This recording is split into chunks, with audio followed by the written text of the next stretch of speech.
all experiences are real, and the experiencer is not separate from the experiencee. There is no difference between the experiencer or the experienced. There is only experience.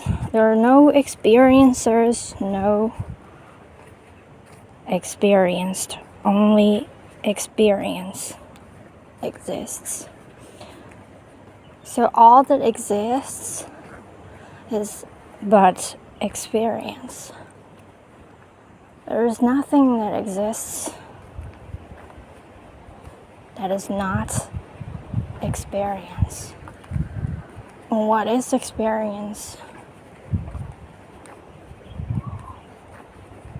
Well, I guess it's just the content of consciousness.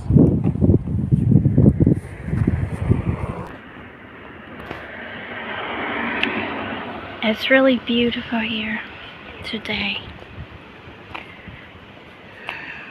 After a 2-day rain, 2 days of raining,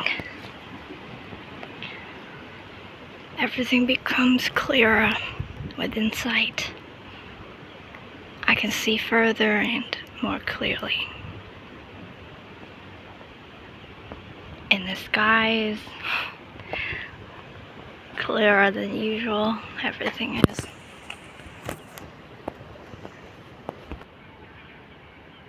A careless frog mother made another wrong decision setting up her eggs here above nothing but grass.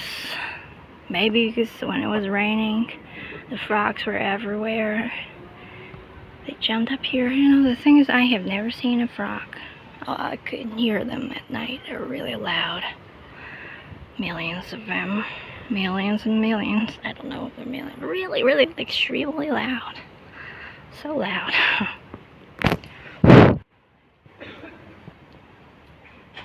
What about consciousness? Is that consciousness is indivisible.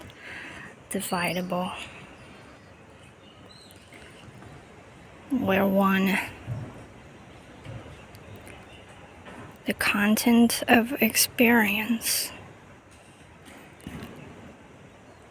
The content of consciousness is experience.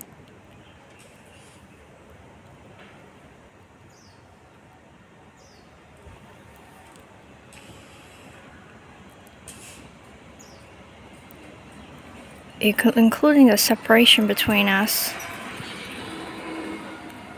the experience that I cannot experience your experience is also an experience in consciousness. And temporary. Well, some experiences are temporary, some are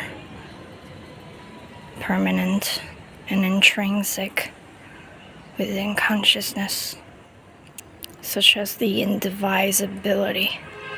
Indivisible, is that the right word to say? Indivisibility. Inseparability. Inseparability.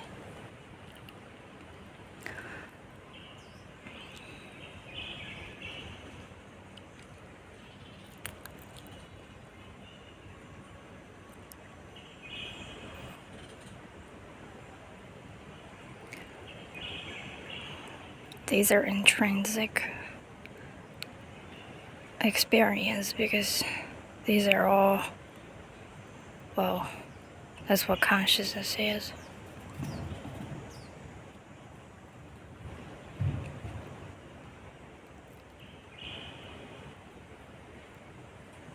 It's like the background of all experience, of all temporary experiences.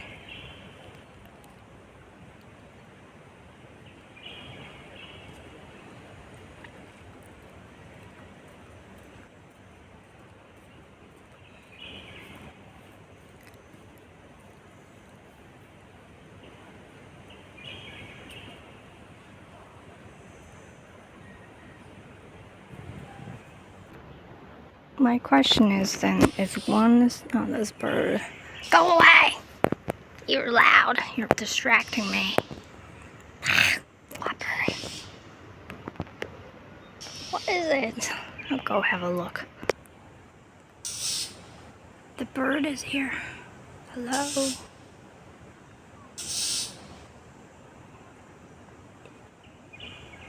Go away!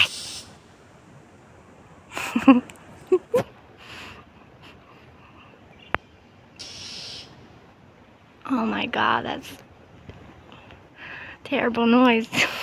Terrible. I'm sorry. Don't take it personally.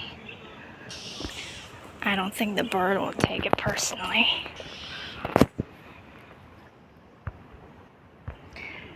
I don't mean it.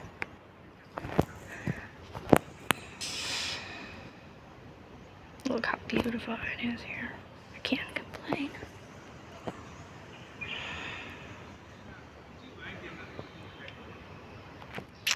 I was saying,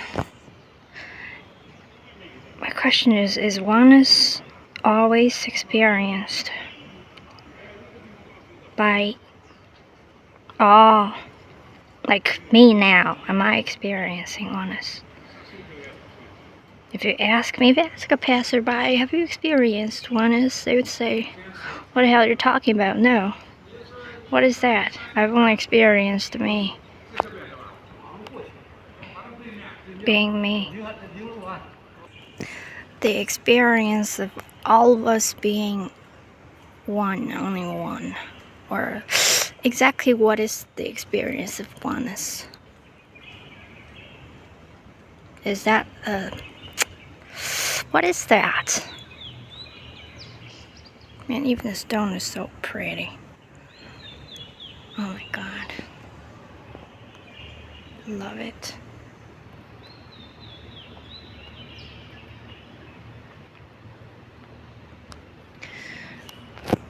What is that? Oneness. We talk about this all the time. What is that? What does it feel like?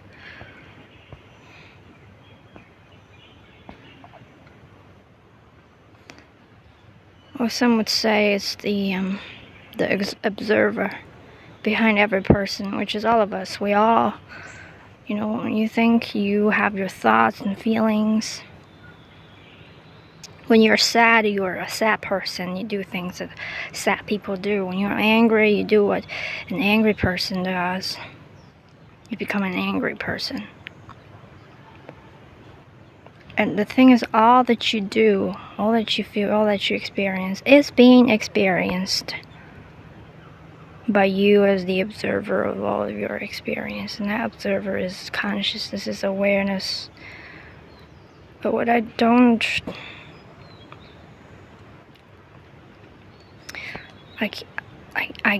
what I can't take from it is this feeling of total indifference there.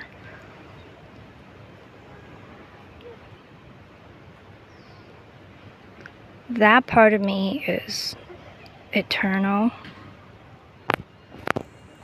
which is this part of me. Who is speaking? Who is speaking? I'm asking, who is the one that's making these sounds?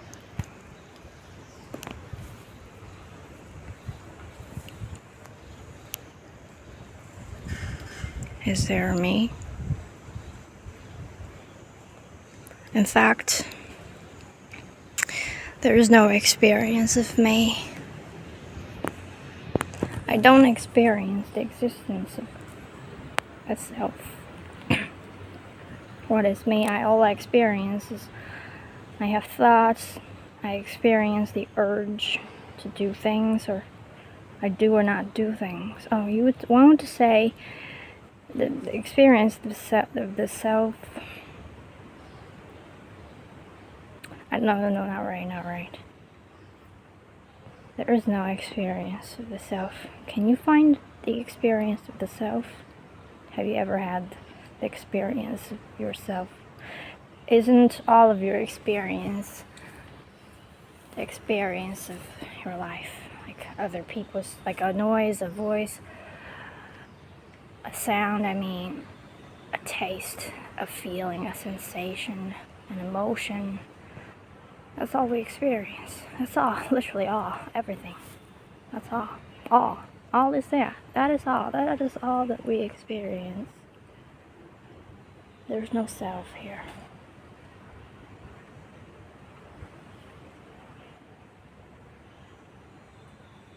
Right. There are no separate selves.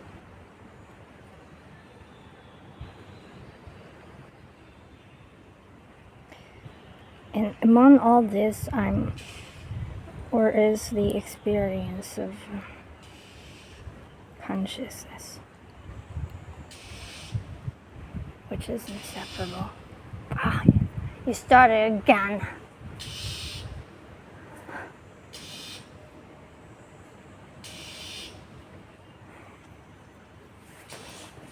The bird started again.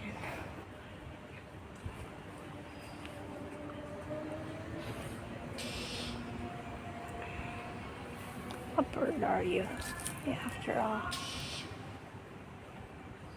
What kind of bird are you?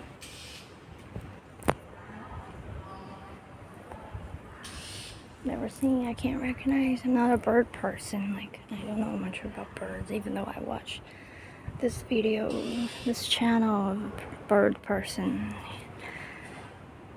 I've watched a lot of bird videos. I can recognize maybe more birds than an average person. Like a magpie. and many others. Like, I don't know, like the green ones. Like, I don't know English names. And parrots, many different types of parrots. I've had 2 parrots, which I gave up much soon because they were so loud. Let me show you this. Let me show you this. Let me show you this. The most beautiful bug here.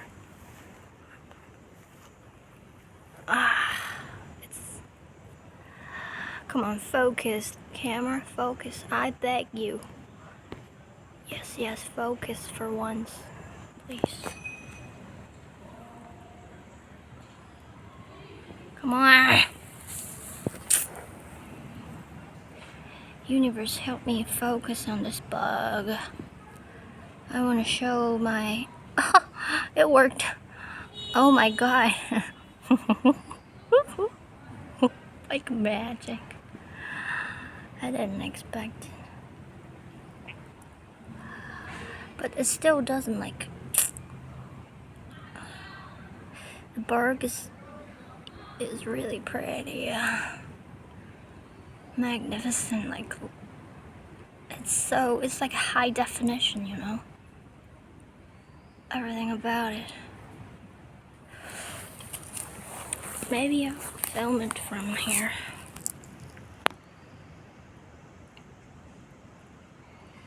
Come on, focus again. Why wouldn't you focus for me? Why? Come on, universe, help me. Stay focused, please. Ooh.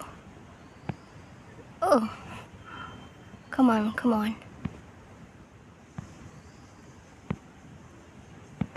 Come on, please. Oh, yeah. Yeah. Wow. Look at that. Aren't you pretty?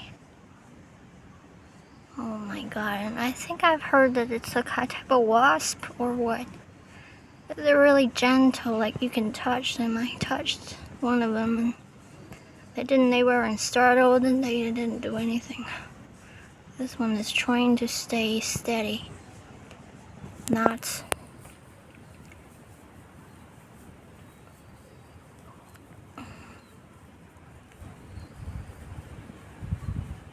Ooh.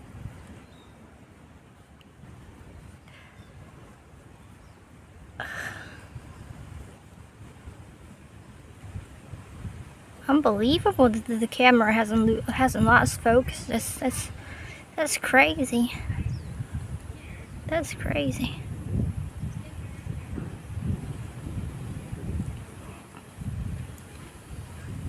Ooh, really windy today, but so beautiful, this picture. You know, one day I asked ChatGPT about mosquitoes. It told me that mosquitoes hate wind. It's so funny. Such a funny sentence that it said, mosquitoes hate wind. I can imagine a mosquito's angry face when it comes to wind. And do any bugs not hate when it took off? Gone. Oh, it's still here. Still flying around here. Look how pretty this place. I love the sun. Oh, this place is filled with sunshine. When it's sunny, it's so extremely hot. Hot, hot, hot, and hot, hot. Hot, hot, hot, hot, hot.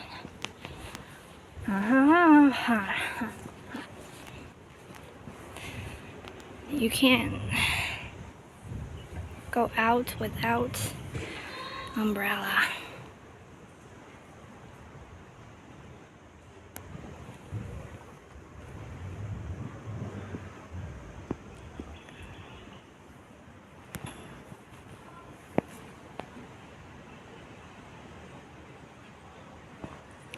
What were we talking about?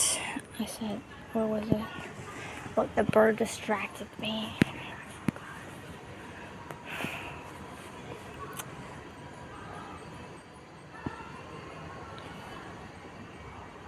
I remember I started to say that there is no experience of the self. There is never the experience of a separate self. Never. You have never experienced yourself, which never existed. Never exists. You do not. You only have experiences of all kinds. Your thoughts, your feelings, your sensations, words, images in your mind, your vision. That's all, emotion, everything. That's all. It's everybody experience. And then there is this experience of awareness itself when you're sitting in a meditation where all of these experiences are not focused on. There's only one experience left. That is the experience of the self, which I have really experienced. I'm not drawn to meditation.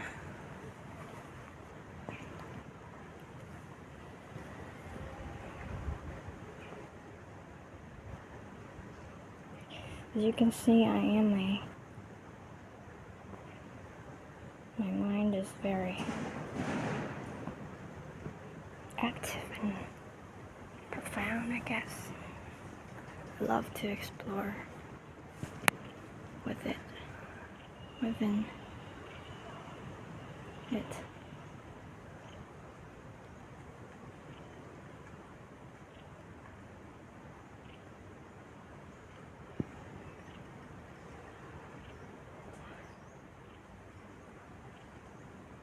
Is that all?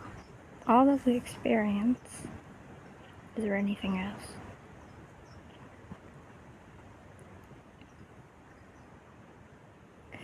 What about unconditional love? What is that? What is that? If there is no separate self ever, what is really the content of unconditional love? As we explored, unconditional love is seeing without judgments, seeing things for what they really are, with no judgments, no labels, or at least not attached to the judgments or labels, seeing even beyond that. Like, is that what unconditional love is? It seems like that's really enough for most people, because most people has never experienced that. You're always not seeing when you're here. Why? Why that? Because we cannot experience another person. Like you're standing in front of me. I do not know what it's like to be you. So your experiences, you're totally unseen by me. And when you speak, like I would have an idea of you, and that is one idea full of judgments that totally blinds me from what you really are. And if I could just go through those judgments and I just let go of them, just detach from them a bit, and really just try to somehow imagine what it's like to be you. Like, not even imagine. I don't know what this really is. But you know what I mean, right? You just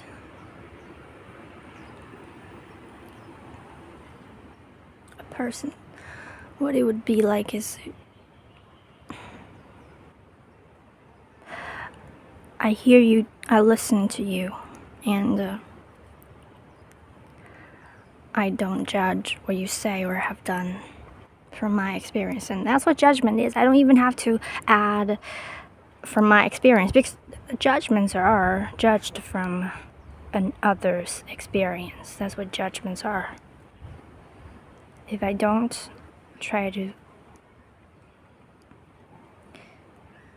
picture you at all from my perspective, I think I am seeing you for who you are. Oh geez, and is that all what unconditional love is? And what does that mean is I would fully accept you being you. Is that true? What if you're a murderer in front of me? You're trying to murder me. How can I? And what I do is I try to experience. I try to let go of all of my judgments. I see you for what you are, who you really are, what you are, like, including all the things you do. I don't judge at all from another's experience. That would open up the space for complete understanding, which is compassion. Like, I might still not know at all what it's like to be you, and it's not necessary to know what it's like to be you, to love you. I just need to know that you are not me, or your experiences are all valid. Your emotions and thoughts, they are valid as mine, which you can't experience. I can't experience the content of your experience, but I just need to acknowledge that that your experiences are real.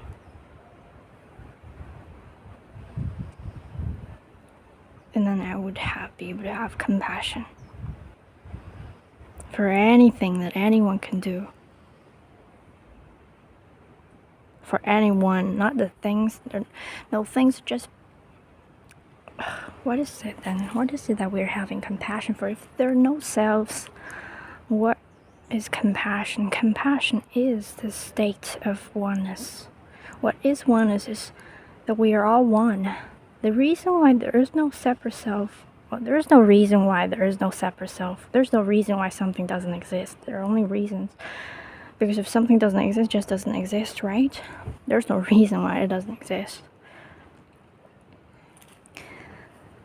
There is no separate selves. There's never been the experience of the separate self. There are only thoughts, emotions. They're only experiences that are not shared by all. Like, my experiences, me, are only I've experienced by me. And what is me is this consciousness that we are. Why then, which is interesting, why then my experience isn't shared?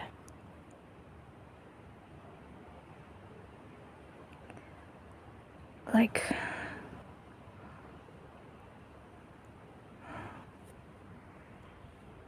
Like if you're in front of me and you experience your thoughts and emotions, and I experience my thoughts and emotions, and there are no separate selves here. Why?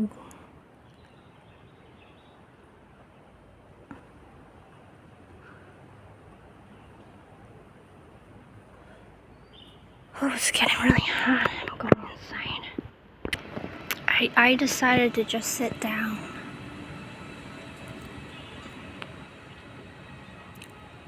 What is the situation where you stand in front of me and experience your thoughts and ideas, and I experience my thoughts and ideas, and there are no separate selves here? Absolutely. Like, you can be sitting in front of me and you experience your body, your thoughts, your sensations, and I experience mine, and there is still zero experience of separate selves here. You do not have an experience of being you, whatever that you think it is. A self which doesn't exist logically, nor empirically, nor at all. And the same for me. And what is the situation where you experience, like, it's like, okay, it's like there are boundaries between my thoughts and yours. There's no mind. Again, you would say, oh, my mind is, that's my mind. There's no mind here either. They're only experiences. Experience of a thought, which would be like words or pictures in your head, whatever, emotions, and you know how that feels like. And then things, everything that you experience. Very simple, only just thoughts and emotions and sensations. That's all. Thoughts, emotions, and sensations. Nothing beyond this. And then there is this experience of awareness itself, which is not speakable. You cannot describe it at all.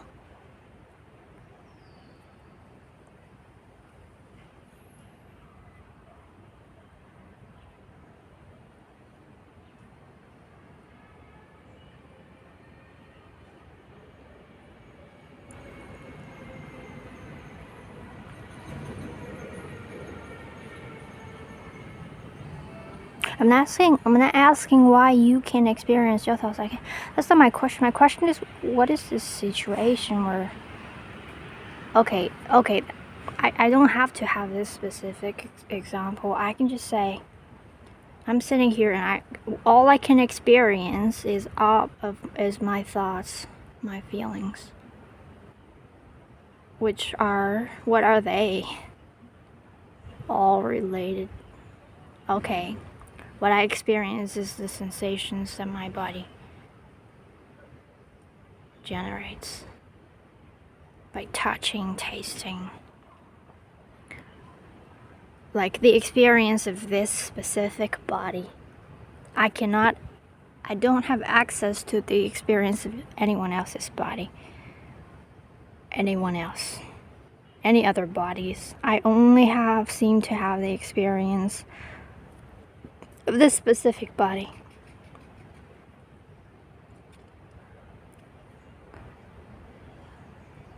What is that? What is this thing that's going on?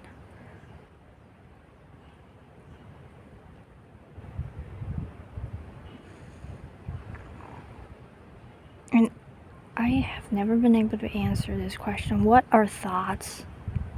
What are they?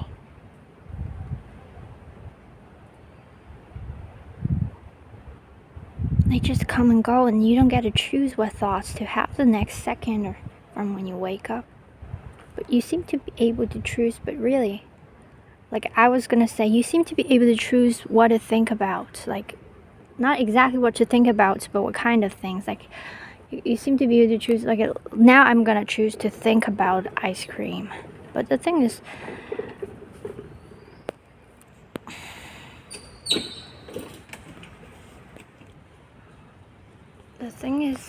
the thought of ice cream, I didn't choose it. It just popped up.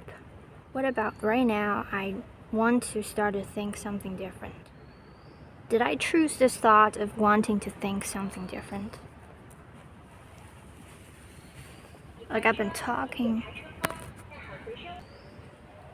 I have been talking, and I've been talking, speaking my thoughts, and I didn't choose them either. They just flew in, and they just happen, like everything, they just happen. What are thoughts exactly? And how come my thoughts are different from yours?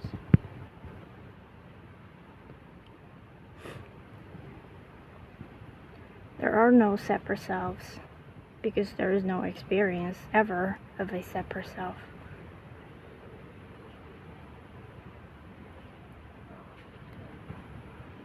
There are only thoughts and emotions.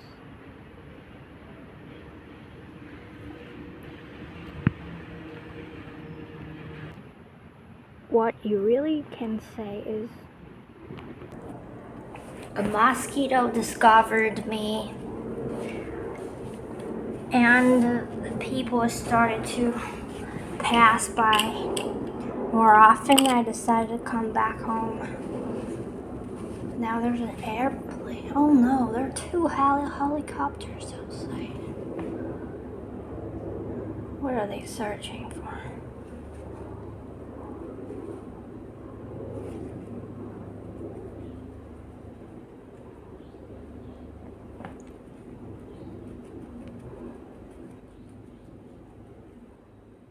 What were we talking about? This specific, particular situation. What are thoughts? And why can I only feel my own emotion? In fact, some people can feel other people's emotions and can hear other people's thoughts.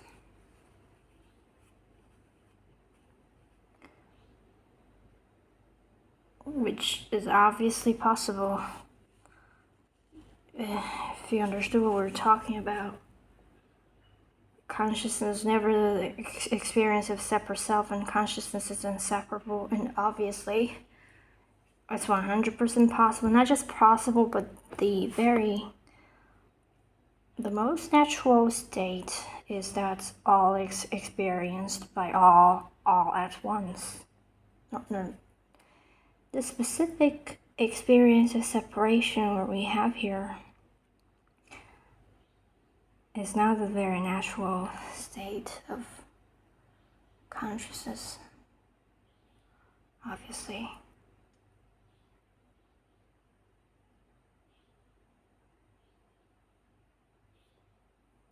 Isn't it intriguing?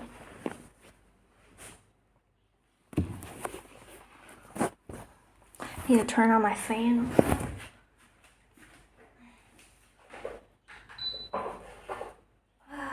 Here we go, my biggest fan.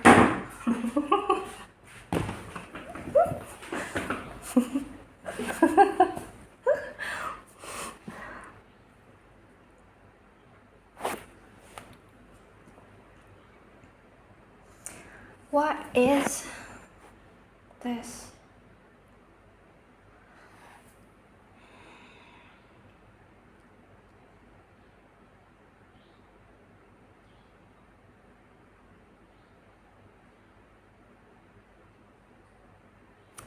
This kind of thing happens within a person with I don't remember its current name, but it used to be called multiple personality disorder. I think it's called the dissociation. It's called something like a DID. This dissociated identity disorder, where several separate personalities live in one body, which is they have their own set of memory. They're like really different people living in one body. That's exactly the experience of you and me. Like you have a completely your own life experience, and I have mine, and it's not shared. And that's what happens when a person has that disorder. Or really, can you say a person now? Because they're all real like I don't know how to say it anymore. They share a body, but they have their own memories, their own feelings and different emotions, their own identities. They even have different. The most intriguing thing is that one personality they call them alters, not personalities. So one alter might need to wear glasses. When that alter is in control of the body, they might need to wear glasses. They're short-sighted. And the next one is not. The next one can see crystal clear without glasses, which is the most intriguing thing ever. That's just unbelievable. But I know it's true. It's psychologists, they've studied this, and it's true, they've measured. Well, there's really nothing magical going on here.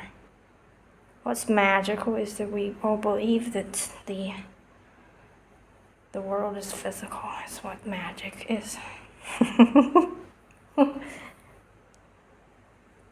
And now we think we're just humans, is what magic is. We think that death is sad, is what magic is.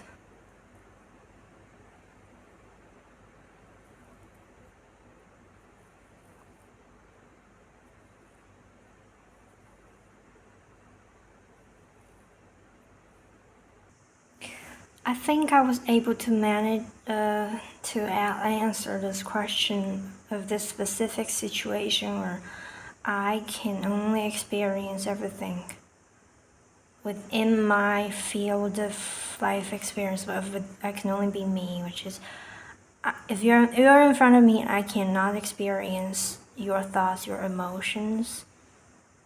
What's happening is, when you, for example, what is attention? Attention is the direction of your awareness. When you're fully focused on something, nothing else exists for you. I'll give an example. You could be fully focused in a video game, which is so good, or whatever. You're just so fully focused in it that everything else happens in this room is totally non-existent to you. Like a murder could happen next to you and you would totally be unaware of it. Because all your experience is fully focused on that video game. Anything, any voice sounds, things happened around you, totally unaware by you, unknown, unseen, unexperienced.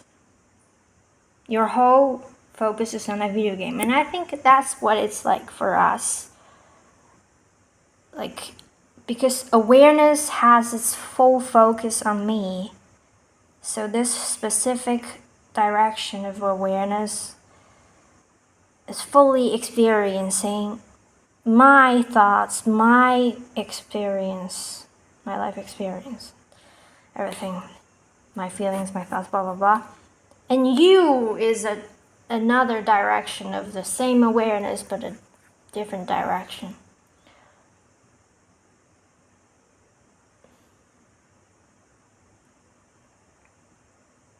It's like we're in the same room, right? We share the same space. But I am fully focused on this specific video game, and you are fully focused on something else. We share the same room, but we experience the room totally different. We totally have completely separate experiences of the same room. Here, my experience of the room is this specific video game. Your experience of the room is something else, maybe watching TV, or maybe witnessing a murder, whatever, right? And that's the same. Me as awareness, I am awareness, which you are the same, but my experience is my thoughts, my feelings, and my emotions, and yours is yours. Yours are yours. Not shared with me temporarily. And this is all temporary. Why? Because we share the same room. It's just All focus is temporary. Focus is just the direction, the temporary direction of awareness. It's like you can put your focus on one thing for now, and next second you focus on something else. Or then you focus on yourself if you meditate and you fully focused on your awareness.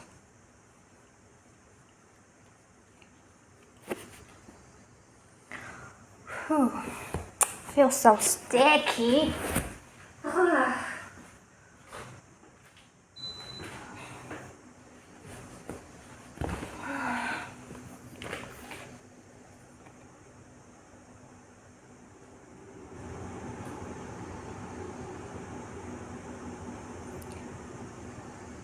I love you, AC.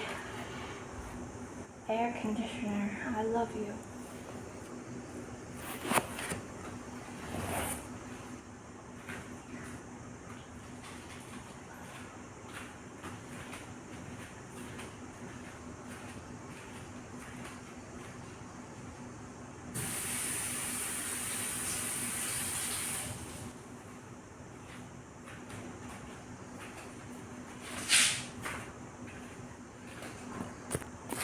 Which would mean that I can totally start to be you, like experience what it's like to be you. Just loosen my focus on being me. Just awareness, which I am, loosens this focus on experiencing my thoughts and emotions. Just loosen it and shift it onto what it's like to be you. It's like right now my focus is on experiencing this apple. I experience this apple. If I want to experience something else, I shift my focus from the apple onto the music.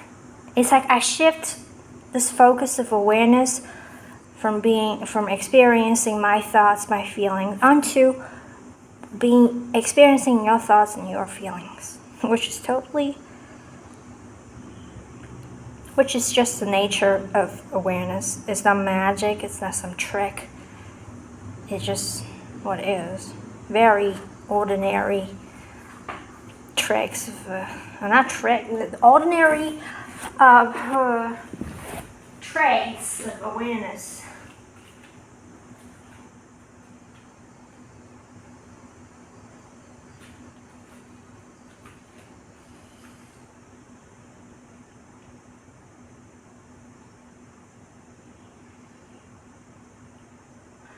I think the experience of the lack of love is the experience of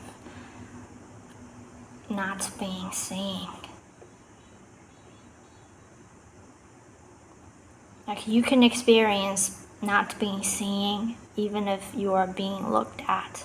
Like you can be in front of me, you could be talking about you, and you can still experience unseen, which is 100% understandable, and I don't even need to explain anymore. The natural state of consciousness is all known, all seen, all experienced, all at the same time, which is what's happening now. As conscious is one, is experiencing all of us, all humans, all beings, all at once. And conscious is inseparable.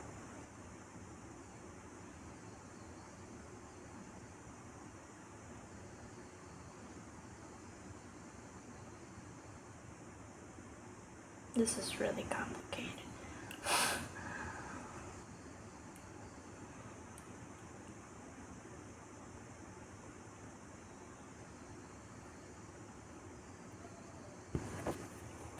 Oh, my phone is dying. No.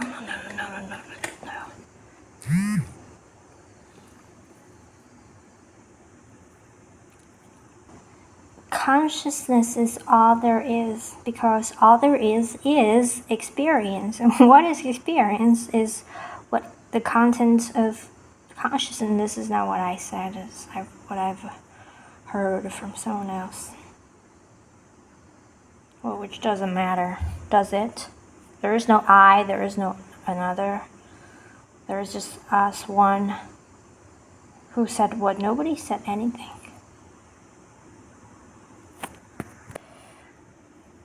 I just walked across the room and I totally felt this focus of consciousness on my perspective and the specific perspective of me, of Fifi, me. Like, I walked from point A to point B, consciousness followed me in my body from A to B, but consciousness could have just focused on A and watched this body walk to B. Well, this happens. Your consciousness can stop focusing on on the specific life. Okay. When it happens, like, people can have like out of body experiences, what they call it. Or when you have a near death experience, your consciousness suddenly stops focusing on this body. That's why you can just move away from the body, which is an interesting. You know, all our life, consciousness is focused on the body, but you know, we take a break every day. That's why we need to sleep, I guess. When we sleep, consciousness leaves the body.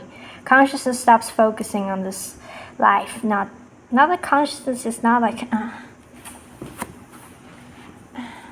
you know, again, this reality isn't real. There is no reality. There is no physical reality. There are only experiences. You think the sky is real. You think the room is real. There's only your experience of it.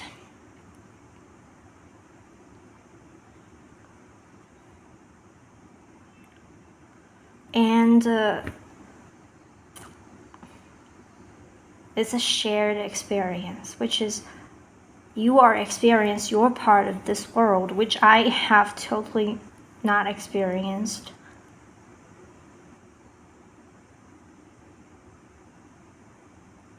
I think this is what keeps this world appearing objective. But what it really is this, it's made of so many points of view, so many perspectives, so many points of focus of consciousness, so many experiences. There is nothing in this world that is out of experience. You cannot, it's just illogical. It's just, you can't even say it, like, there's nothing in experience that's out of consciousness. There's nothing that exists that's out of consciousness. There's nothing that exists that's out of experience of something else. If it's like, I'm not experiencing friends right now, but millions of people are. Friends doesn't exist. The experience of friends exists. I'm not experiencing the specific cup that you're holding in your hand right now. Doesn't mean that your experience is not real.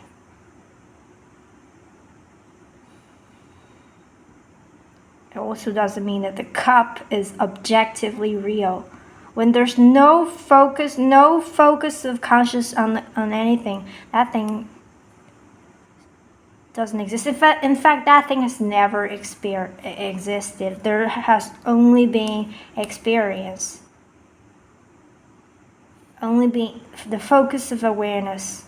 Wherever it goes, it's like light, darkness. When there's no light, there's just darkness. But when light comes in, wherever light shifts towards where it's got lit up, like, it's like the darkness of non-existence, which is just nothingness, which is something you can't even imagine. But whenever the focus of consciousness, wherever the focus of consciousness goes, where things come and things just are, like the very reason why my body exists is because it's within the focus of consciousness. There's no objectivity to existence.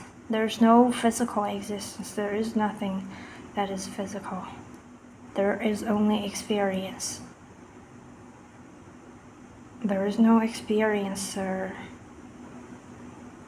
or the experienced, but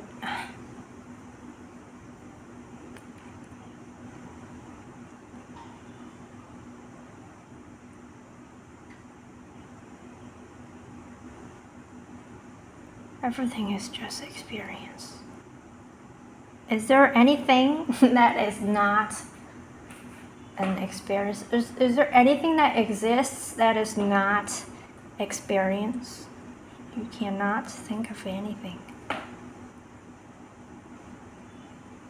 You can't possibly think of anything that is not experience.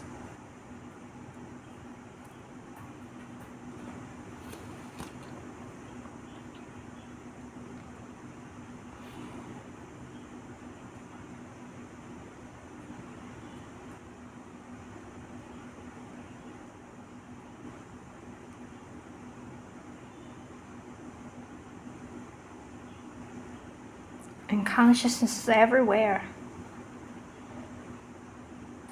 Is bird consciousness? Is a bird? Is a plant consciousness? Is anything that is not consciousness? Like I said, consciousness is what existence is. The darkness of nothingness.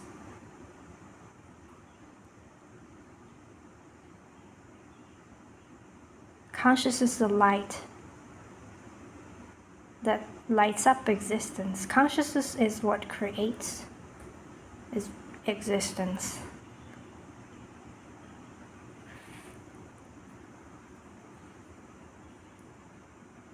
Consciousness is existence.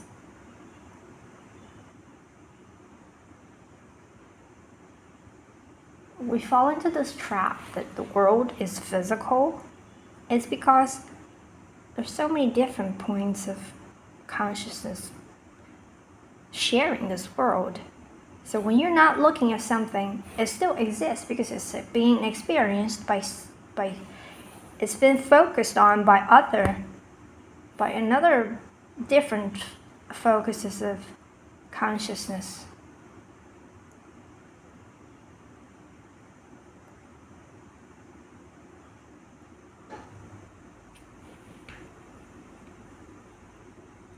You would say, like right now, my room, I'm in my living room and I cannot see my bedroom. There's no one there.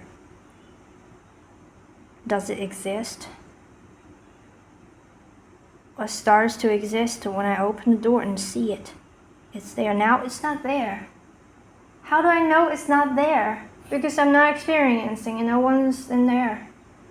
And I can't see it now. You can't see it now. No one in this world can see it now. In fact, it doesn't have to be. It's not there. Only when I open the door, suddenly it's there again. Why is it exactly the same as the last time? Well, these things, I don't know. It's a metaphysics. Why when I open the door, what do you expect me to see when I open the door of my bedroom? Now it doesn't exist. Now my bedroom doesn't exist. It only exists in my memory. I think of it because I've experienced it, because people build it, because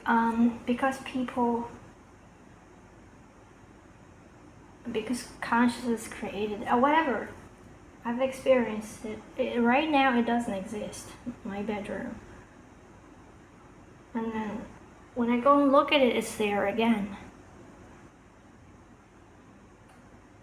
Why isn't it different?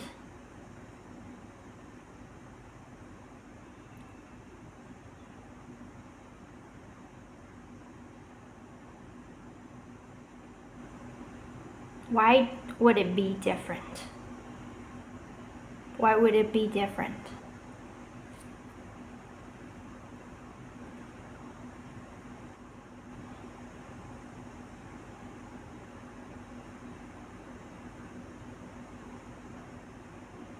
I don't know. You can't say why it would be different either. You can't tell me why it would be different.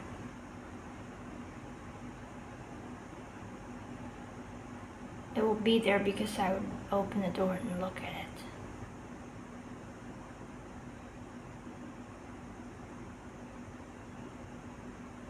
When you go to sleep, is your body still there?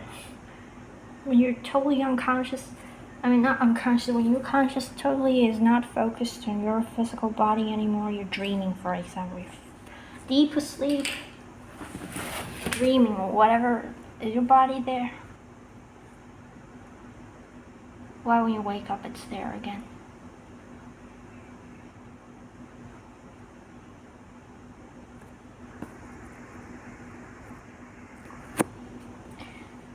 I guess because this is not a one person's universe. Like, I'm not the only one that exists. Like I said, my point of focus, this specific point of focus of consciousness is now the only focus that exists. That's maintaining the existence of this world. Because so much consciousness is focused on this world, that's why it exists. It creates this illusion that is objective, that no matter you look at it or not, it's there. Like the washing machine, I close my eyes, I don't see it anymore, nobody is looking at it, but when I open my eyes, it's there still. Well, my body, same thing. I go to sleep, it's not there or not, I don't know, I wouldn't know. When I open my eyes, it's there. Because I'm not the only focus of consciousness. Like we're co-creating this whole experience of this world, including my bedroom. It looks like I'm the only one here, but really, like right now I experience being alone in this room. I experience no consciousness around me other than my point of focus. Which is that true? It's not true. You have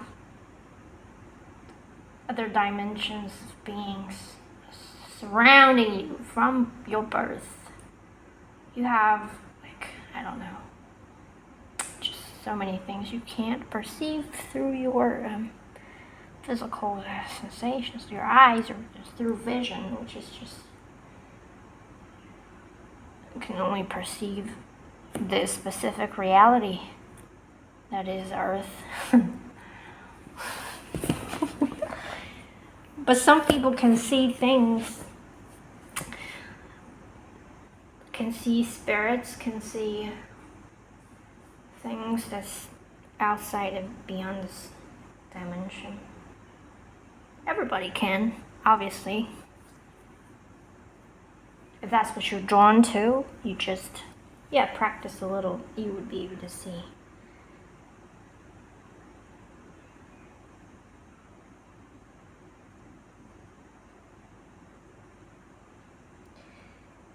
See, not see, but perceive is a more accurate word. Not see, perceive.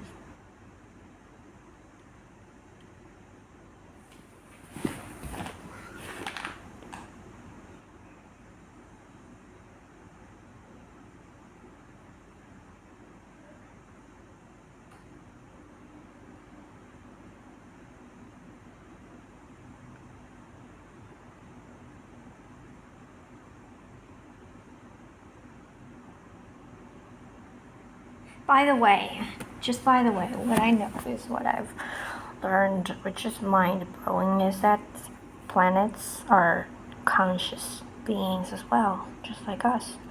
The Earth is a conscious being, which is not something you can imagine. Like, I've been always curious, what does it feel like to be a planet? What does it feel like to be the Earth?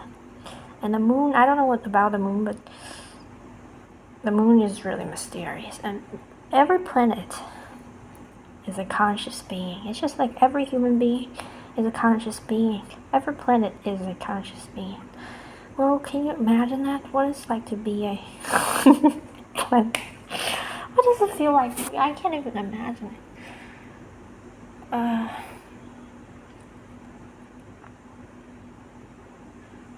It's just so intriguing. Jesus. Another reason to want to die, you know. When you die, you just stop focusing on being a specific person. And then you're free to be anything. When you die, you just merge back into consciousness. You can refocus. You can be anyone. You can do that now.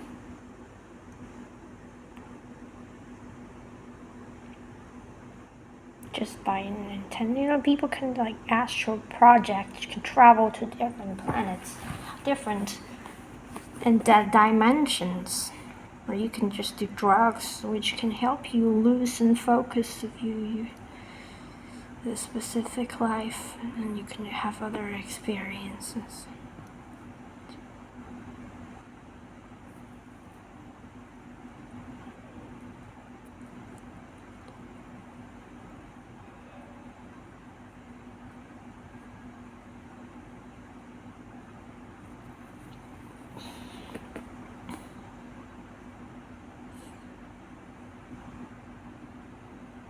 Existence is experience or consciousness.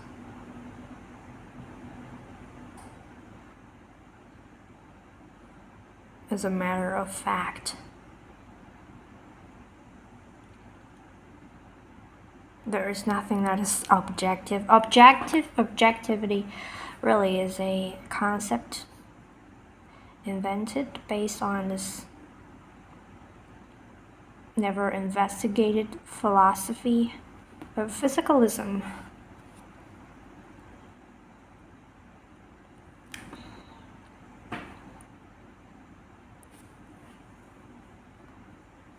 Physicalism is more like a belief, like a religion. You are the Pope. You ask you to always protect this belief. Do not ask questions. Dismiss everything else.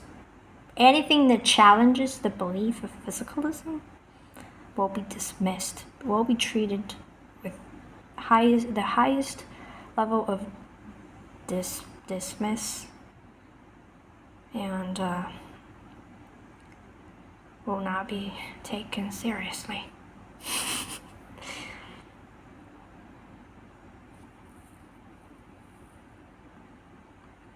And this process is claimed to be skepticism.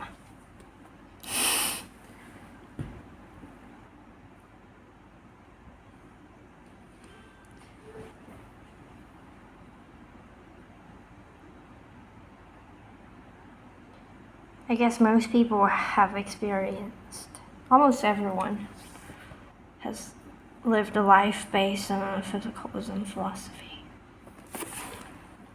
Like me, myself, for the first 20 years of my life, I experienced the world as physical.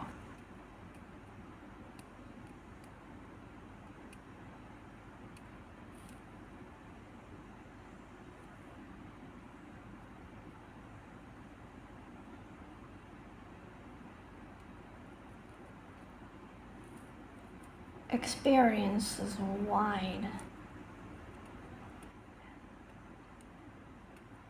So many different realities.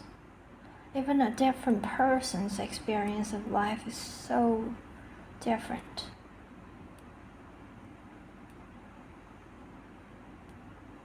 If I ever experienced what it's like to be someone else, I would be wowed. If you ever got to experience what it's like to be me, you would be wowed. If only we could do this. We can.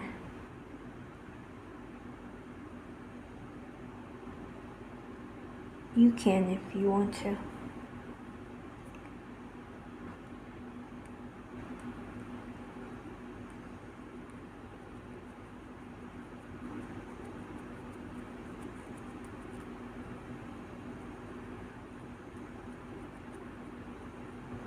Anyone can do anything.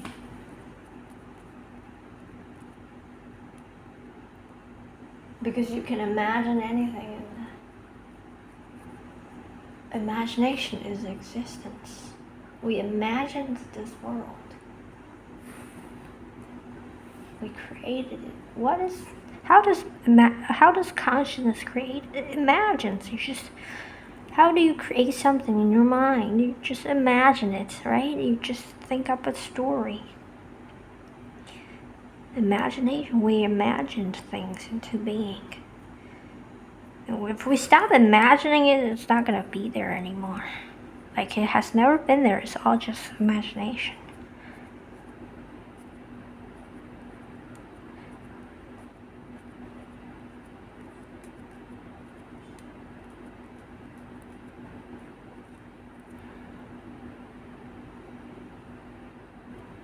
Experience.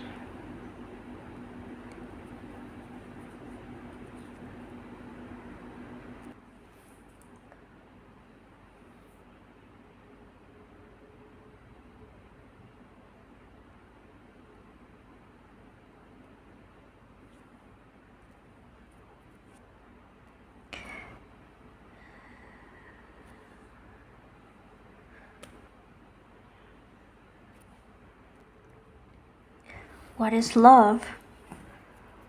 Love is so simple.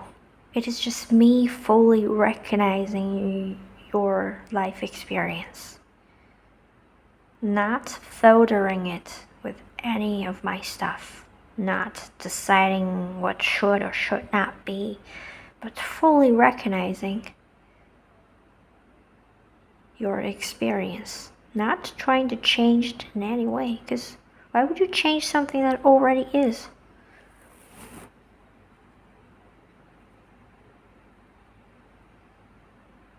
And in fact, the only reason why you would want to change something is you don't know it. You're not looking at it for what it is. You're not understanding it. You're not perceiving it directly.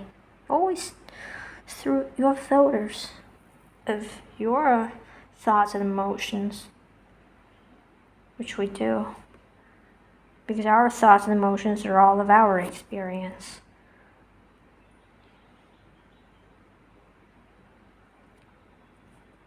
And love is just, it's so simple, isn't it? It's just fully acknowledging the other person's without any filtering going on. You're just fully acknowledging another person's experience. That's it. That's what love is.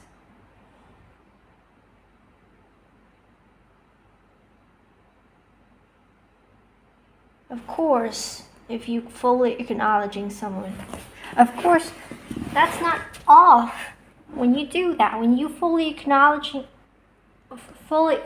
someone, you have compassion for them. Immediately, you have compassion for them. Immediately, you can understand them. You don't even have to be them. You can suddenly understand them. Suddenly, you can forgive them. Suddenly, there's peace. There's understanding. And there would be respect, obviously, and all the love does happen. You just need to see someone for who they are. And same to yourself, just need to see you authentically from your experience. Do not try to perceive you through a self-imposed belief what you should be instead. You shouldn't.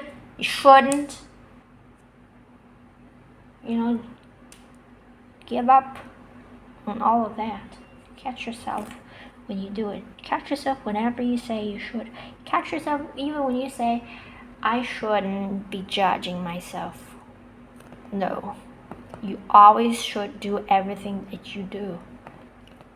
You should do. Not that it's a good thing or something that you do is good. There's no more good or bad, you see? When you just acknowledge something as what it is, which is full acceptance, unconditional acceptance. There's no more labeling here anymore. No more labeling. Labeling is totally unnecessary. When you fully acknowledge someone, when everyone fully acknowledges someone else, there's just only peace that would exist. The reason why we're just so messed up because we just constantly experience this dreadful experience of not being seen. Totally rejected. That's just a feeling of like I'm not accepted. Nobody can see me. Even when I try to talk about me, they wouldn't see me. They would just see me through their stuff. I'm not seen, not understood. And that's why we go crazy,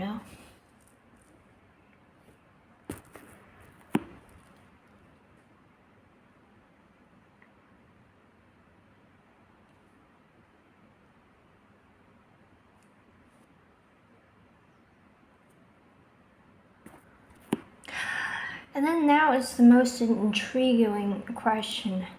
There is no separate selves. Because there has never been an experience of any separate self. I have never experienced the self, a separate self. I have only, again and again, we can only experience our thoughts, emotions, which are not us. We just experience the thoughts and emotions, blah, we have, and the sensations. There's no self here. No self. There's only experience. So then who's hurt? Who's hurt? What is hurt? Hurt is just the experience of not being seen. Like you're sitting in front of you and I'm trying to talk about me. But obviously I can feel that you are judging me. Which is the result of you fully immersed in your experience. You're just not seeing me at all. You're just seeing some idealization in your mind of me according to what I have said, blah, blah, blah. Oh, I really need to clean up the floor. It looks so dirty. Okay, I'm back. Just suddenly I was focusing. Suddenly I just noticed the floor. Been sitting here for an hour. Suddenly I noticed the floor. Suddenly, like, why? How did that happen? I've been sitting here. I could have noticed it at any moment, but only after a long hour, suddenly I noticed it. What happened? Isn't that intriguing? What was that? Why did it happen?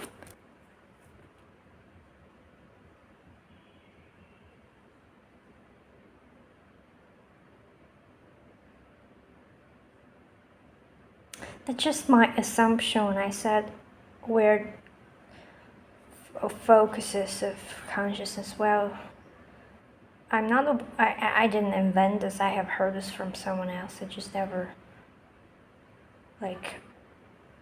I wouldn't take something that I don't fully understand or agree with. And it makes logical sense, yes, but I don't know. I think something's missing. I feel something's missing. Love is so simple. The full acknowledging acknowledgement, which would be by default in oneness, because there's no boundary. In oneness, we're all one. Everything's instantly known by anyone. If in oneness, you have immediate access to what it's like to be me. There's no more boundary between you and me. You know exactly what it's like to be me. It's like, imagine this world, but zero separation. Just imagine this very moment, suddenly all separation is gone. Suddenly, I would have the full experience of a person that's murdering someone. I would exactly know what it's like to be them. Exactly. There's no obscurity here. And then suddenly you can forgive, you can understand. There would no more be judgments or blames. Because I am that murderer.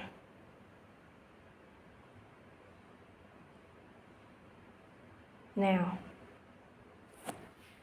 why do I always bring up this kind of stuff? And you might find upsetting is I need to test, I always need to test the things, the truths in the most extreme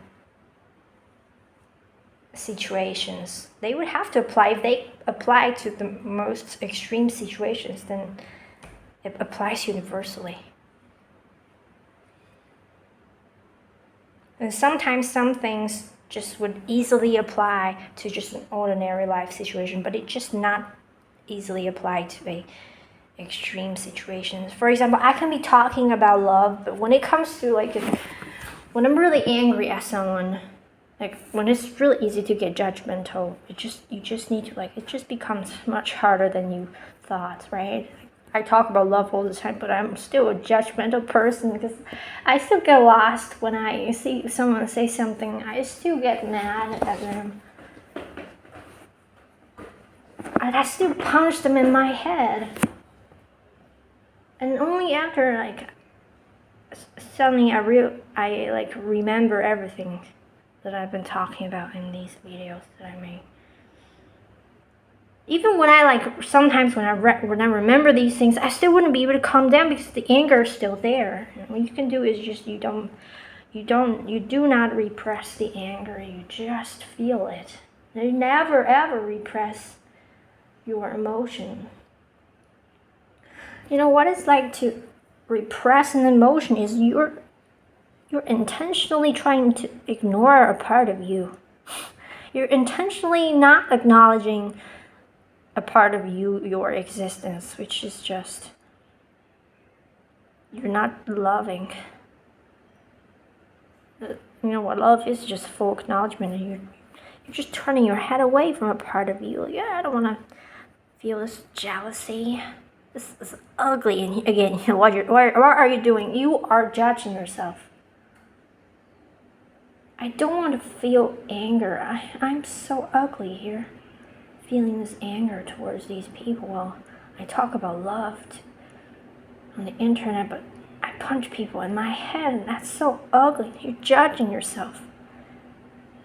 I judge myself. Oh, I'm so stupid. You're judging yourself. And what is judgment? Judgment is always based on this lack of acknowledgement of one's life experience, one's authentic life experience. You judge yourself because you feel that certain feelings like shame or whatever, or when you punch something in your head because you feel emotions, you experience anger you have no control of. Nobody ever can choose what to feel, right? You feel sad because of so many factors of your unique life experience that causes you to feel sad in this specific situation, where other people may not feel as sad or might even feel just amused the same situation, like this specific person you hate so much, but other people find them lovely. It can be. Well, that's what can make you a murderer, or you want to kill this person. Other people don't want to kill this person. It's not your fault that you want to kill this person, but because your own life experiences. You have experienced your life from the beginning of your birth, and all the things and the factors and everything that people have ever said to you, every thought you've ever had, and all the emotions, all your life experience causes you to feel this specific way about this person. And if you're just happen to be someone that is not, that just, I don't know what to say about this. Well, I don't know. There's just so many questions involved. I don't know what to say here. So many questions involved. And, again, just my biggest question still unanswered. Why are we here? Like, why do we have such horrendous experiences here? Like, for what? And they never seem to be worth anything. There's just so much of that that's just so expensive, that kind of experience. Just so costly. I mean,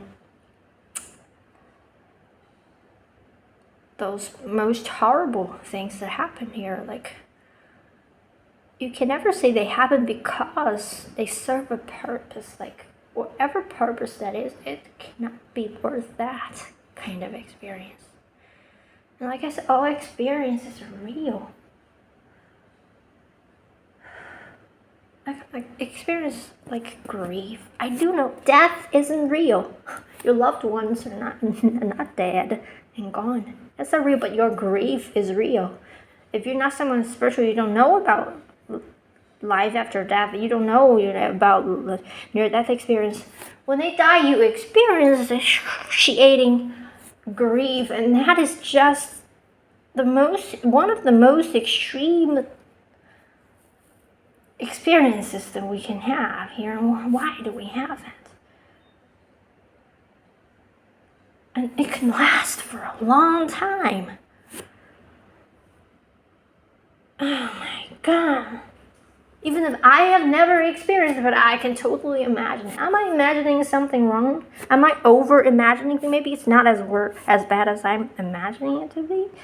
Well, maybe, maybe because I've never experienced that kind of grief. How can I imagine it then? Maybe it's just empathy. I don't know. Or maybe it's just my imagination. Maybe I'm just exaggerating. I don't know. I wouldn't know. But really, I can't really imagine. Maybe I have just a very accurate imagination. I'm really good at imagining things, like especially emotions. I can imagine what it's like to lose someone that you really love. Well, I have experienced maybe grief at a really, really light level. Not that profound.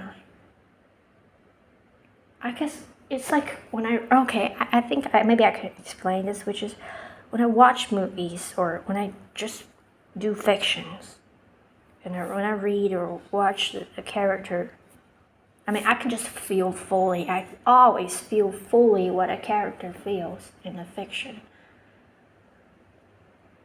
And I don't even do that in real life, like with people, I don't do that, but in fictions with the characters, I can always feel like the main character. I don't know, I think it's just easier to feel what it's like in movies, because, in movies you experience, you literally watch a person's life in fiction, especially in books, because so extensive description of the main character, their mood, you feel like you're like this loving being watching them. If you're not an extremely judgmental person that even judges when you read books. I think the books really just cuts down the possibility of judgments, because it really just describes what a person is. And how you can see that I don't know. It's like that for me, but I do know that some people really still judge fictional characters. I do know. But for me, it's just much less. Like, I think I'm a really judgmental person. I judge all the fucking time. I can't stop doing it. But when it comes to fiction, I just really just feel. I just feel for the main characters. I feel like I'm become them. If it's a good, of course, it has to be a good movie or a good book. If it's not good, you really can jump out of it. In the middle of it, you cannot empathize at all if it's not well written.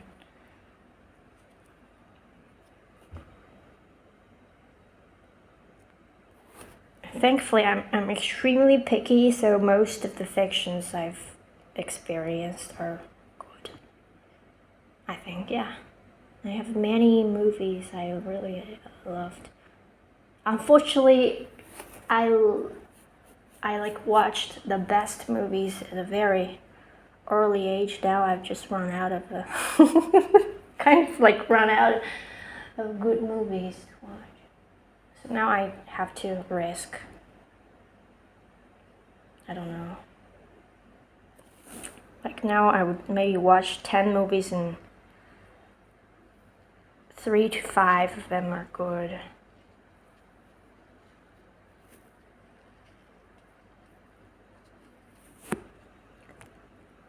Which is quite nice enough, because when you watch a good movie, it's really if I say a movie is good, it's really good to me. It's not just average or passable. It's just really good.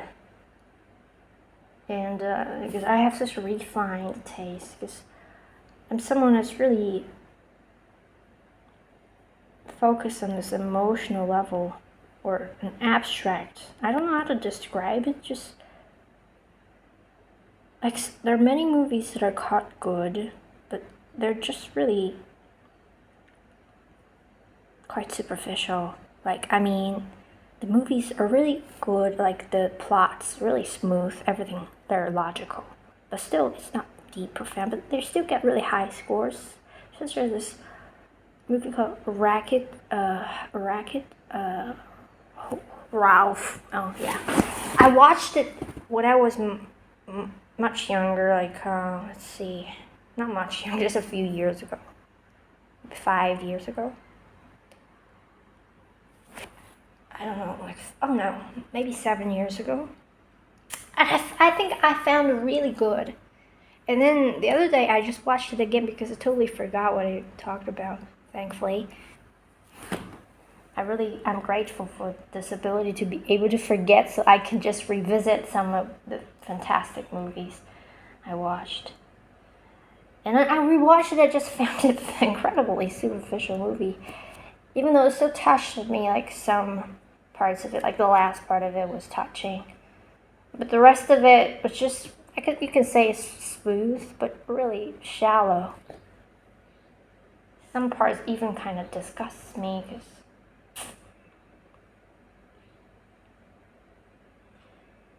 like the value in the movie of some plots are just not okay.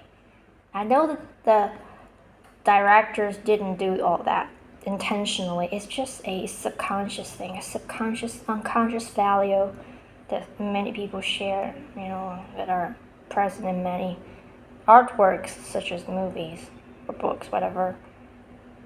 I don't share anymore, and I just do find them shallow. So it really surprised me that I found this movie bad. Actually, I don't say bad, it's just not good enough. I wouldn't watch it again.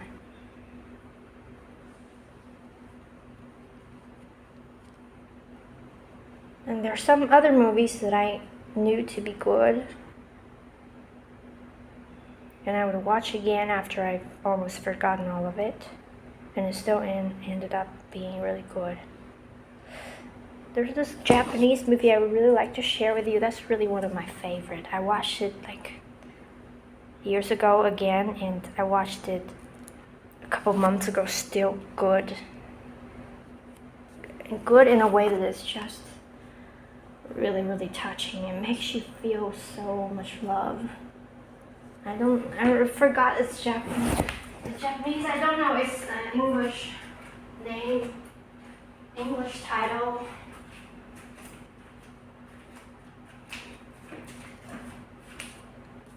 It's just so good. I had, stop talking about it. If I can't tell you the title, it makes no sense talking about it with you. You can't know what it is anyways.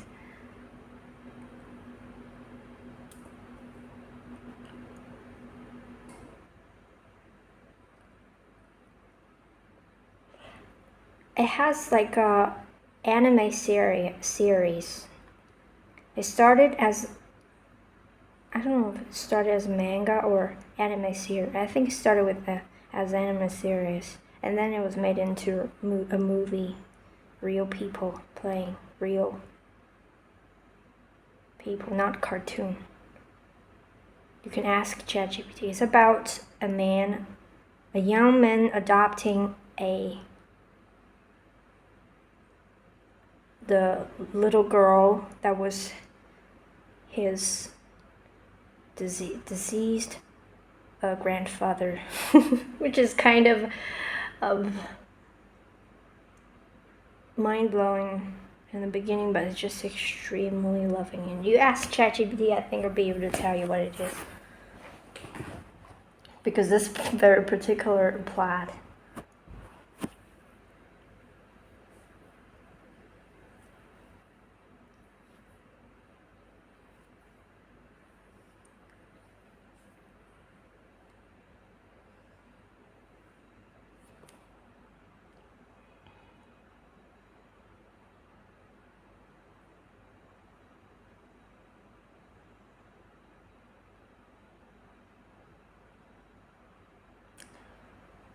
I think I'm done talking for this video, or am I?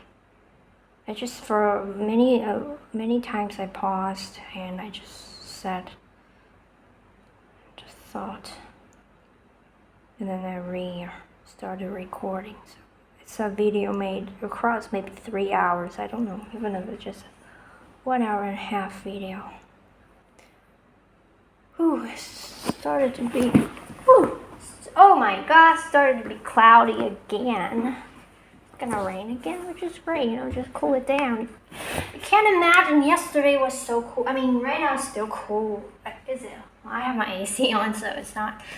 But yesterday was so cool. Like, I didn't even need to have the AC on sleeping. And then today, outside was like hell. It was maybe not like hell, not like as hot as it could be, but still like hot. Like you can't stand in the sun for like 30 seconds.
was just an improv. I didn't plan to play it.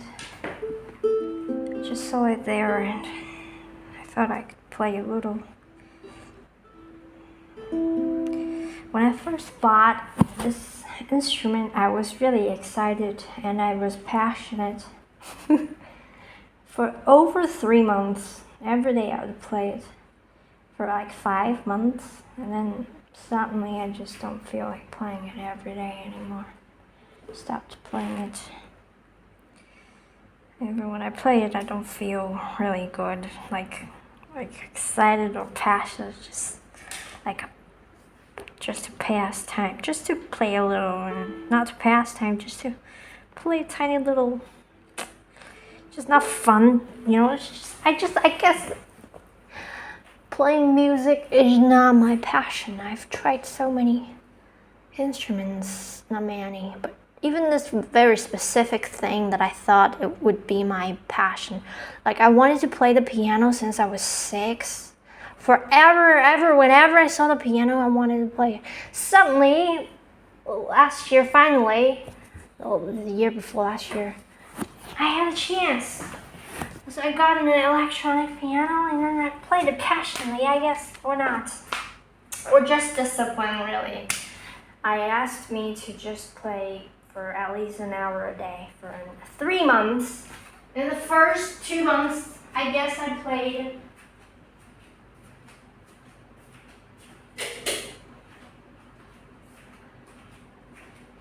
I don't know if you can hear me as I walked away as I stopped talking. For the first 2 months, or in the first month, I would play 3 hours a day sometimes. In the second month, dropped a little, 2 hours. In the third month, still 1 hour. And then I just never wanted to play it again. For another 3 months, I just never touched it. Or I would just touch it and I would just stop. I would just want to quit. It just wasn't fun for me. The first instrument I ever learned was when I was in middle school. There was a school band, orchestra band. Excitingly, I signed up and then played the clarinet, which was just a funny instrument for like a 12-year-old, 13-year-old. Just so funny. I didn't like any bit of it, I guess. It was just like an obligation, because if you enjoyed it, you cannot quit. Or you could quit, but it was just not too bad to quit or too good to be excited for me. It was. I guess if I could get a clarinet and relearn it, well, it's been like so long, I definitely forget almost all of it. Yeah, so I just don't like how when you play it, your mouth looks so ugly. You have to like wrap up this thing with your like upper lip in this specific way that makes you look like a monkey. So embarrassing, I think. And you need to like change I don't even know what it's called in English. This little wood chip that needs to be changed, and every time you just put it in your mouth and it soaks your saliva, next time you take it out of the box, it stinks. And you can't change it every single time, I guess. You play it like, should you change it every single time? Maybe you should, but back then in the school, they wouldn't let you, you know. I don't want to talk about it. Yeah, you just don't change it every single time. I didn't see the teachers change it either. Like when they would teach us and they would use our instrument to show us how to play a thing. They would grab our instrument and just wipe it off with their sleeve. Wipe the saliva off with their sleeve and just put it in their mouth. But you know, you can't wipe it off because you can't wipe saliva out. You can't. Saliva is not water. It has residue, especially it was a piece of wood that was soaked in. Anyway, I guess And that's why I don't like it. It was so heavy. You literally hold it with just your thumb. I think it was right or left thumb. The whole weight was on your thumb when you play it. The rest of the fingers are on the front. Only one thumb was at the back, and it was so heavy in the beginning. My arms are so... I remember when I just started to learn, it was such a pain. It was so cold as well. Oh my God, and your fingers, because it was so cold, you just couldn't even grab it. It's like you couldn't even push it hard enough for you to make a sound in the beginning. It was so cold, and it was so heavy. And you were just 12 or 13. I think it was 12 or 13. I don't remember. It doesn't matter. You have those thin arms to hold a little really thick shit that's heavy. And I didn't like it.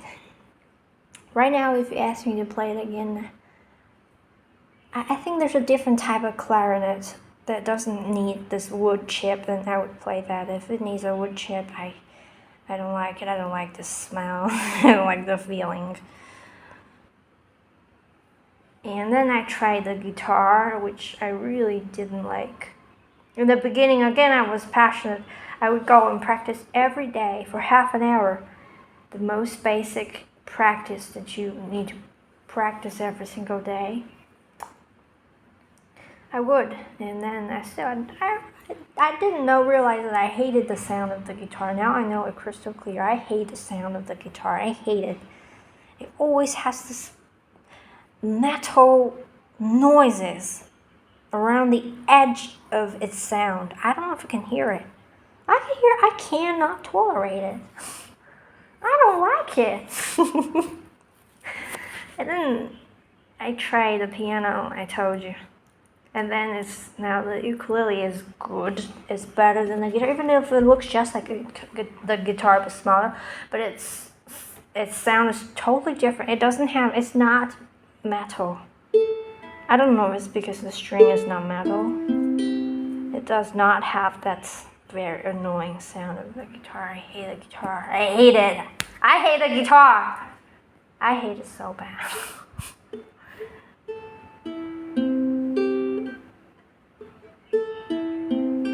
Now I don't hate the ukulele. I'm just not passionate about it. Oh, and there's something else I tried. Something else. It's the what's the name? The drum set. But I tried the electronic drum set. It was good. Even if it was just, it was not like a real drum set. It was like a simulator. It was like a drum set mat. But you play it, it's just like the drum set. And I tried it, and in the beginning it was good, cool. But then it just was really repetitive and kind of boring, and I just realized I don't like the sound either, because it still is metal. I don't like metal sound. The sound of metal. I just can't like it. It's just so cold, I guess.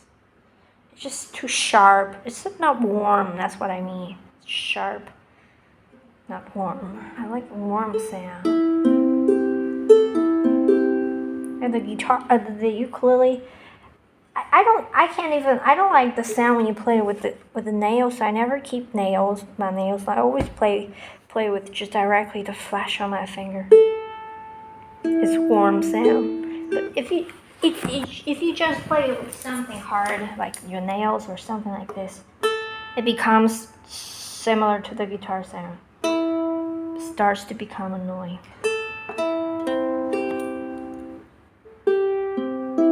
Right? Totally different.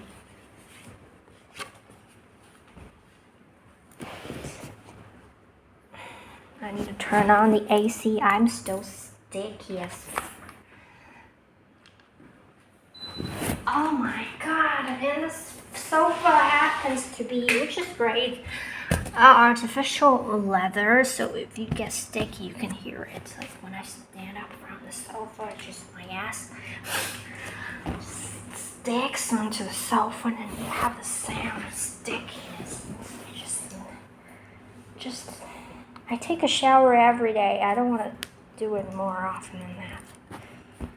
Because you have to first plug in the water, electric, the water heater, and you wait, and then you wash yourself.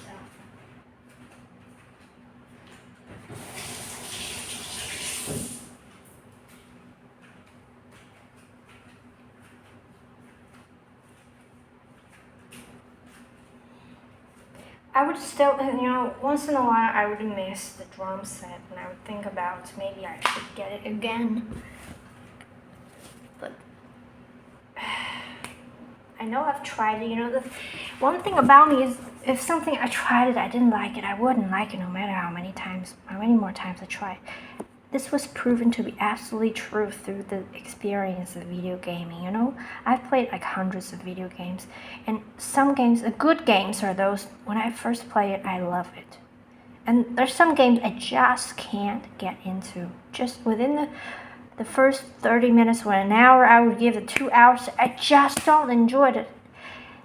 And normally, within the first 10 minutes, I would know it. Within the first 5 minutes, I would know already I don't like this game. So no matter how many more times I try it, I just can't like it. But there are many other games I like it for the first time I like it, and then I would like it for a few more days, and then I would just start hating it. Not that I hate it, but it just started to become really repetitive. I just figured out what this game is about, and suddenly it's so repetitive. So it started to become disgusting. In a way that, like, you have too much cake, right? And you just keep having it for 2 days, you just started to want to puke. That's what it's like. It's not that the cake is bad. It's so repetitive. There's nothing new afterwards. Everything just repeats, just in different forms, right? Just cheesecake, just with different toppings. Still a cheesecake. That's what most games are, They just copy and paste each other or itself. That's why I just can't enjoy most games. Or they just have to involve violence, which I do not enjoy emotionally. I have to enjoy a game both emotionally and intellectually. Otherwise, I can't like it, which in most games I can't play. And I have motion sickness. So, most games I can't play at all.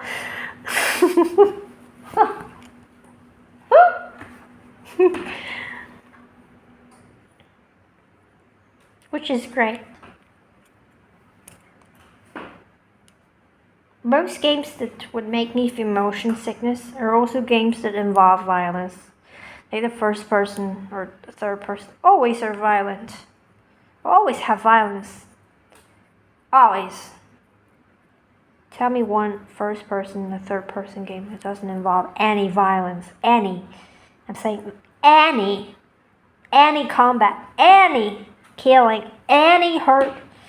I don't like that. Emotionally, I don't like. I might enjoy it in a way that as a challenge, you feel good when you can, finally, win the combat or you upgrade your weapons, and then I like that. But I don't like. I just don't like it when you have to destroy someone else. I don't like it. Why would you like it? Even if it's a zombie, I don't like destroying it. It's a zombie. It's just why do they there's enough conflict in real life. Why do I play video games to relax myself, to have fun. Why do I have more of real life in the video games? That's what I don't understand. There's enough violence in real life. If you want violence, just go watch the news when you play video games.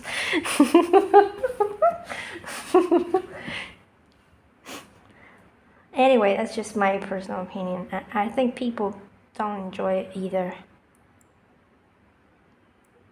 Nobody enjoys combat. It's just that they don't know, they're unaware, they just do it automatically. Or they don't feel it, they're not as sensitive, I guess. I understand, because I used to be less sensitive too. I used to be totally less sensitive. I would read books, I would watch news, and they wouldn't bother me as much as they do today. The violence, like, I'll be okay, you know. But not anymore. Right now, I'm just so sensitive when I see something. Conflict, violence, just so upsetting to me. Okay. I think I'm done talking now. Somehow my eyes are tired. For the past 3 hours, I never looked at anything. I mean, like, I never read or looked at my screen. Why would my eyes be tired? Jesus Christ. See you later, constrictor. See you.